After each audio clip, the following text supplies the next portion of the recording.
So this is my audience for today. So today, sports and the NCAA draw in around $11 billion each year for the organization. NCAA is a very profitable business considering it is a non-profit organization. Today I want to talk to you about why college athletes should be paid. The first point I bring up is college athletes spend an average of 43 hours per week dedicated to their sport. This is the same level as a normal job, being 40 hours a week, and they get nothing in return. The next point is college athletes struggle to make ends meet. A lot of these athletes come from poverty level, places that have low income. He cannot afford to pay for that extra meal outside. A lot of these cafes are closing around like 7 o'clock, and a lot of these students have games starting at 7 and ending at 9 o'clock, and then are hungry after and have nowhere to go that's free, so they have to pay for something out of pocket. And a lot of those athletes cannot do that. The next point is paying students would only make the sport more competitive. You see it a lot of time in pro sports that a lot of these higher end athletes are getting paid higher and higher, and it's just driving up the competition. A lot of those younger, smaller athletes are working harder and harder to get higher paychecks. So I think if there was a money aspect within the NCAA, it would just drive the competitiveness. The next point I bring is the money earned from athletics is not automatically reinvested in education and research. From an article by Dave Anderson, Alabama contributes a portion of its football proceeds to funding non-athletic scholarships as well as school development. However, this reinvestment does not reflect the net worth of the football team alone, which is suggested to be over $100 million. That suggests that excess money is going to other places like faculty, staff, and coaches and whatnot. So why can it not trickle down to the athletes who are ultimately driving the program?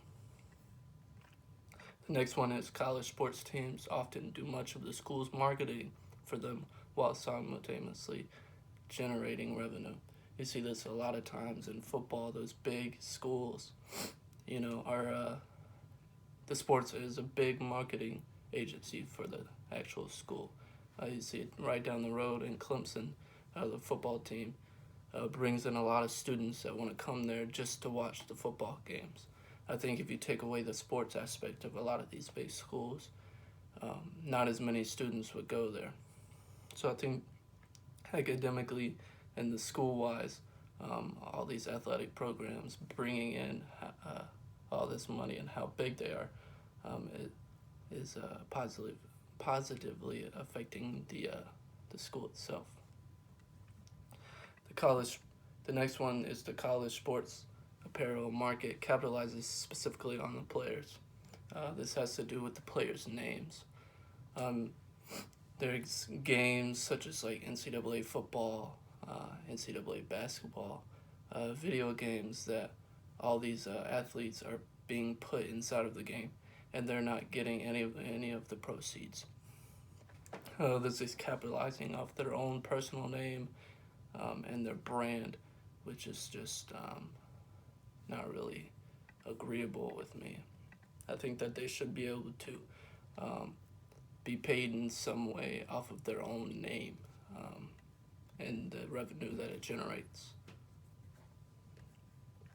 The next point is these top coaches are rewarded more than fairly.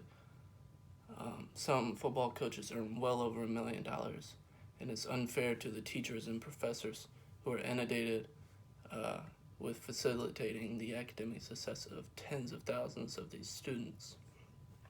I think that it's unfair because ultimately the professors are the ones that are helping the students the most and getting them to their ultimate goal, which is a degree.